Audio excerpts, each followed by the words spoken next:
there was an idea, or I guess at the time, a Kuso, for LEGO Legend of Zelda. Younger me was ecstatic, finally getting the chance to see one of their favorite video games in LEGO. This was especially exciting because at the time, LEGO really wasn't doing anything related to video games like they are now.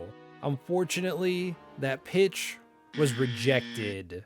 Time and time again, whether on Kuso or LEGO Ideas, Legend of Zelda projects hit 10,000 supporters only to be denied. With all this, I thought my dream of LEGO Zelda would never happen. Well, until...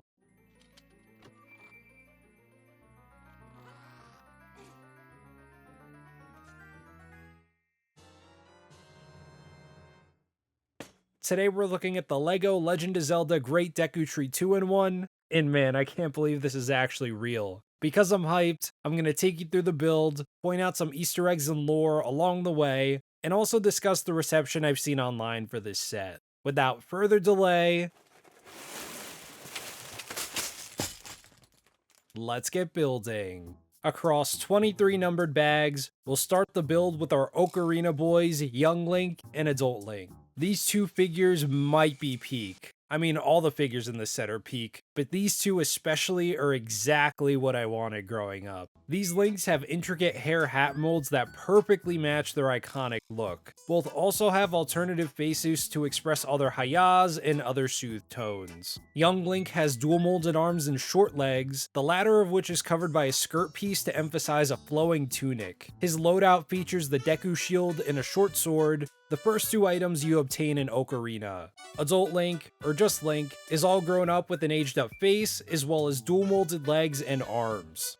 Unlike Young Link, this minifigure prints the flowing tunic on his legs instead of using another piece. I think this was the better move, as Adult Link looks kinda goofy with a skirt piece. Although this means he's not showing as much leg compared to the amiibo or in-game. This Link also comes with the Ocarina of Time, another new mold that LEGO played their heart out for. Included with our Ocarina boys is Link's house from Ocarina of Time. Considering this is where the player starts their adventure in Ocarina, it's very cool and very appropriate that this is the first thing you build in this set. Link's house is meant to be carved into a tree, and between the dark tan and olive green colors, the slopes, and the balcony where Young Link can stand, LEGO nailed the look of this location compared to the game. Link's house also has a sign out front written in Hylian that says, "It's a secret to everyone." This quote is a reoccurring Easter egg across many Zelda games, and now LEGO. Very close to that is Navi, a must for any child of the forest. Navi is printed on a dish piece with a round tile to convey her body. Besides blue, the set also comes with a yellow tile to convey Navi Z targeting an enemy, and green to signal to Link that they should bust out the Ocarina for a surprise.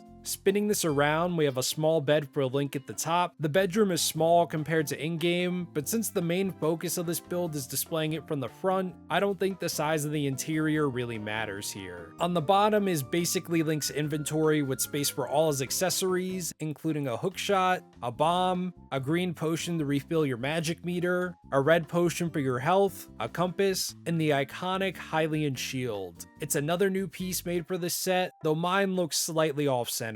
If you were to ask me what Zelda builds LEGO would do, Link's house would not be high on that list, but this is such a cool little side build that I'm happy exists. But things are about to get wild, because next we'll build Link and Zelda from Breath of the Wild. This version of Link comes with his now iconic blue getup, complete with dual molded arms and legs. His equipment includes the Traveler's Shield and a new piece for the Traveler's Sword, both reoccurring weapons from Breath of the Wild. This Link also gets a new hairpiece, now in pearl gold compared to the blonde boys from earlier. Linking up with some other figures in my collection like the amiibo, his hair color ranges from a dirty blonde to a more golden blonde. In-game, it really comes down to whatever lighting Link is in, so I can see why LEGO went with pearl gold. You don't really see too many minifigures with pearl gold hair, so Goldilocks here really stands out. Our first LEGO Zelda is a divine minifigure, once more with dual molded arms and legs. She also has a face with her eyes closed, but the star of the show is her hairpiece with braids on top and long hair flowing down her back. She comes equipped with the Sheikah Slate, a very cool print and important item in Breath of the Wild. Now that we've touched on all 4 figures, yeah, I'm thinking these are peak. All with dual molded and new elements, these are top shelf, premium, dare I say, legendary figures. Included with our wild ones is a slab with the Master Sword pedestal, which of course has the Master Sword. From the layers of blue and silver to the classic purple hilt, LEGO captured this almost perfectly. Technically, this diamond in the center is supposed to be gold, but with how this piece is molded, maybe they couldn't get a third color in there or something. As for the pedestal itself, I'm really impressed with how LEGO captured all these angles to make it practically identical to the game. The rest of the slab is neat with lots of greenery, which includes Hylian and Endura shrooms that you could pick, and Zelda's favorite flower, the Silent Princess. And just you wait, because we're going to be touching a lot of grass throughout this entire build.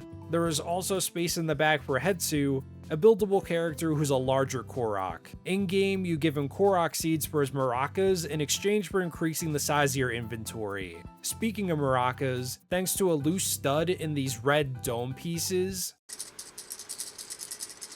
it can play the maracas just like in the game. Such a cool and ingenious play feature. But as you can see, a lot happens before even touching the roots of the Great Deku Tree. It should be noted that these 2 builds are independent of the pieces that make up the Great Deku Tree, so no matter what tree you end up displaying, you'll still have a taste of the other game. For the next section of the build, we'll actually start building the tree. But before deciding which Great Deku Tree to ultimately make, we'll put together this template skeleton looking thing of a tree. From the back it looks pretty empty, but the front has some greenery with lots of these heart pieces and more pickable plants like the ones on the Master Sword slab. The tree also has these removable sections on both sides that are empty now, but will be important later on. With the skeleton of the tree complete, the build meets a crossroads, where in the instructions, you'll choose how to finish your Zelda journey. First, with these numbered bags, we'll build the Great Deku Tree from Ocarina of Time. Something interesting about this part of the build is how you dump multiple numbered bags at once, which I can't recall ever doing with another set. The finished tree is a timeless build right out of the game. As you can see on the base, there's a lot more vegetation than the skeleton from earlier, as well as roots leading up to the Great Deku Tree. But watch out, because there's also enemies afoot. These are Deku Babas, piranha plant-like enemies you face leading up to and inside the Great Deku Tree. Another buildable character is the Deku Tree Sprout, who, long story short, tells Link that he's an orphan. Glad we could recreate this iconic moment in LEGO, I guess. Jokes aside, it's a cute build, and I'm happy this character made the cut for this set. Near that is the Gossip Stone, where in-game, these give the player helpful hints and spill the tea on Hyrule's residents. What was once empty now has more Easter eggs, with the left side hiding music notes for the ocarina. I think this is supposed to be Saria's song, but I'm not 100% sure. On the right is a bow and arrow, along with tiles representing fire, ice, and light arrows. As for the trunk of the Great Deku Tree, I'm really impressed with the curvature of everything. I especially like how its eyebrows are attached via ball joints, giving it some dynamic posing. Using the butcher cap for eyes is also a funny and creative part usage. Below that, the Great Deku Tree's mouth opens with a mechanism in the back, which mirrors entering the tree for Ocarina's first dungeon. Once inside the Great Deku Tree, we can see the push-pull system where these Technic parts slide up and down the side of the entrance. Besides the mechanism, the inside also has a chest with a slingshot, an important item you find in this dungeon. But it wouldn't be a Zelda dungeon without Skulltulas dropping from the ceiling to jump scare you. This is done with a simple pulling system, and you release a lever to drop it on Link. This works most of the time, but unless I built it wrong, it either tends to take its time coming down, or not come down at all. While Skulltulas have always given me the spooks, LEGO somehow found a way to make these guys kinda cute. Moving away from the creepy crawlies to the top, there are a lot of branches and leaves, and while this makes for a stunning end product, this process is very repetitive. If you don't like repetition in your LEGO builds, you'll meet a terrible fate when finishing Ocarina's Great Deku Tree. Still, the end justifies the means of a great build, and side by side with the game, LEGO nailed it with the accuracy and shaping of the Great Deku Tree itself, down to the branch placement. The only nitpick I can make with this section is on the base. These teal pieces seem to be a water marshy area which isn't in Ocarina, but is in Breath of the Wild, so I guess this is just a symptom of being a 2-in-1 and sharing parts between models. With that, our time with this tree is over, so let's switch things up and build the Great Deku Tree from Breath of the Wild. To convert the Great Deku Tree between the two models, I worked backwards in the instruction booklet to the skeleton from earlier, sorting the pieces by their original numbered bags along the way. The deconstruction process was a lot easier than I thought it would be, as there's a lot of big parts like the sides and top of the tree that are the exact same between models. Even the branches are similar, just swapping out the colors from green to pink. Although you'll end up repurposing a lot of these green pieces for Breath of the Wild anyway. The only slight issue is how some of the deconstructed pieces are organized. Since I built Ocarina's tree first, some of the bags Breath of the Wild needs are mixed in with others, so it sort of becomes a needle in the haystack situation for finding the parts you need in some sections. Besides that, going from Ocarina to Breath of the Wild is a fairly simple process, as the rest of the build either uses unopened bags or parts we left assembled to speed the build along. Now we just need the slot in the Master Sword slab from earlier, now with additional trees, and just wow. For lack of a better term, this is so cool. Adding the slab increases the model's footprint, making for a striking display that's great for the minifigures included in this set. The marshy teal parts also blend seamlessly with the rest of the base. Between those details and the tall trees on both sides of the base, this set really sells the illusion of being in a vast forest just like in the game. Around the forest floor are also some tiny trees and plants, along with our first Korok. If you played Breath of the Wild, you may have gone nuts looking for these guys, but they are luckily a lot easier to find in LEGO. Behind our little friend, the sides of the trees we saw earlier have new Easter eggs, with one side housing a pedestal for the Sheikah slate Zelda comes with. On the right are two transparent pieces symbolizing Link's round and square bombs. After dropping that bomb, you can place our old pal Hetsu in a new spot, as his old spot is a little blocked thanks to the new trees on the slab. As for the Great Deku Tree itself, this second version is a lot more imposing with these large roots. I really like the studs not on top technique they use to attach all the curved pieces. This second version is also a lot more expressive than its Ocarina counterpart. With this lever in the back of the set, you can make his mouth and eyebrows move. This yapping play feature is very appropriate, as the Great Deku Tree is known for its exposition dumps across all its appearances. Under that, we could waltz right into the Great Deku Tree's navel, a little community area for the Koroks. Here we have a Korok selling various shrooms, and a grassy bed for Link to rest in. In the center of the room is a pot to let Link cook. The navel area is larger in-game, but LEGO squeezed the key aspects of it inside the smaller space. Above the navel, we have a secret area with Walton the Korok and a pink fairy. This is a cool and deep cut reference, as you could find Walton in the same spot in-game. Here it asks you a riddle, and the answer, spoilers, is in front of him. Back to the front, the Great Deku Tree's branches have gone from green to pink, and this color just absolutely pops and is a nice bright accent across all the olive green pieces. Now that we've seen everything, I just gotta say that the designers absolutely cooked here. From the vast lived-in forest, Easter eggs, and just everything, they really did their homework with this one. In fact, when looking at both Great Deku Trees, they each wear their influences on their sleeve, or branches in this case.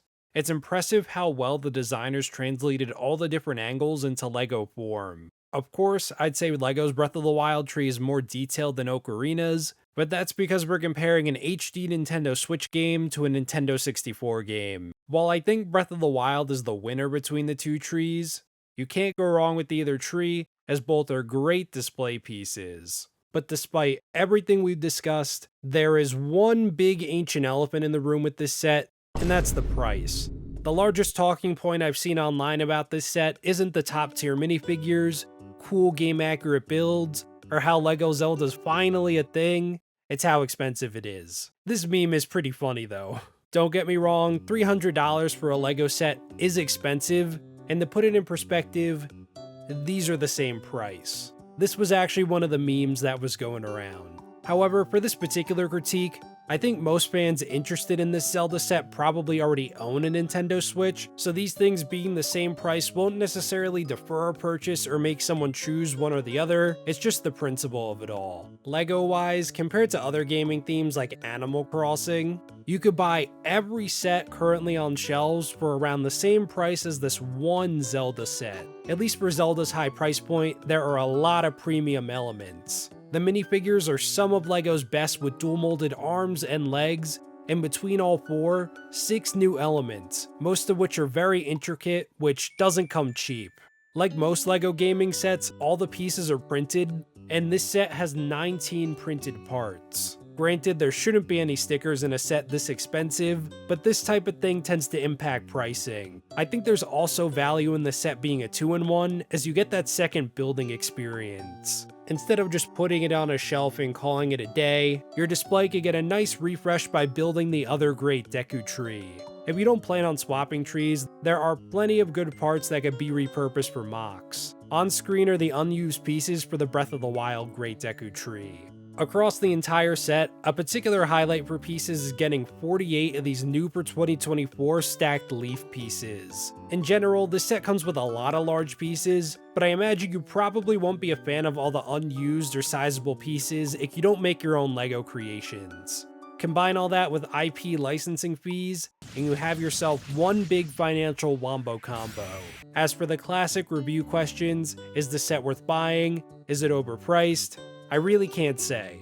As someone who's been waiting a good chunk of their life for LEGO Zelda, I would have bought this set no matter the price. The personal fulfillment for young and adult me is priceless. Everything about this set is a labor of love to Legend of Zelda, and I'm happy that it's joining my collection. So that was the Great Deku Tree 2-in-1. I'm a little late to the party with this review, so if you made it this far, I really appreciate you watching. I also can't believe we're past 3K. Thank you. Jeez, that's a big number. Thank you so much. If you enjoyed this video, link up with that subscribe button, as this won't be the last time you see Zelda on this channel, and let me know what you think of this set in the comments. Until next time, happy building.